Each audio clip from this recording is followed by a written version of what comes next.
در مؤسسه تحصیلات میانه عمومی رقم 56 ناحیه وخش زیر عنوان ایجاد کن جرأت نما حقیقت را محافظ باش سسیه 46 بهاری اکادمی خردی علم‌های جمهوری تاجیکستان برگزار گردید.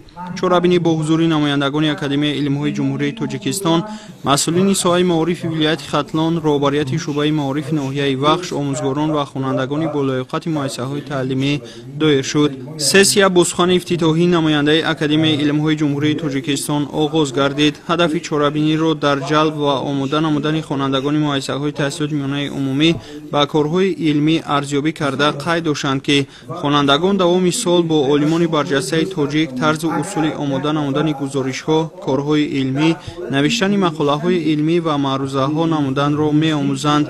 امروز علم و معارف در سیاست دولتی ما در جای اول قرار دارد. ما وظیفه داریم که توسط چنین چورابینی‌های علمی معرفتی خوانندگان بالایقت و ایجادکار را دستگیری نماییم و برای تشکل نسل نوین محققان زمینه فراهم سازیم. اکادمی خردی علم‌ها محض برای کشف و پرورش چنین استعدادها تأسیس یافته است.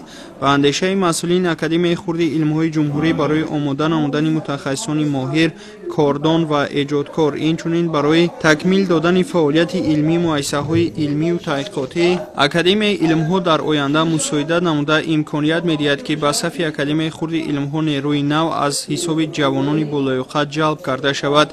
سپس نماینده ریاست معارف ولایت ختلان سخنرانی نموده درباره دستاوردهای خوانندگان ولایت در سمت کارهای علمی تحقیقاتی معلومات داده قید کرد که امروز ما شاهد آنیم که جوانان ما با استعداد، دید نو و جهانبینی معاصر به میدان علم وارد می‌گردند.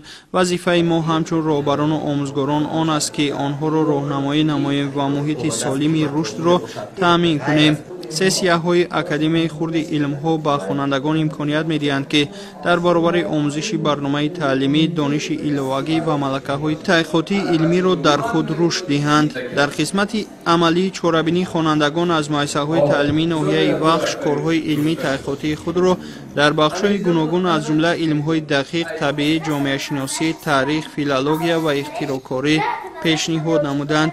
طبق ارزیابی هیئت حکمان یک قطار کارهای علمی پیشنهاد شده دارای نوآوری و زمینه تحقیقاتی جدی بوده قابل تطبیق در عمل می باشند.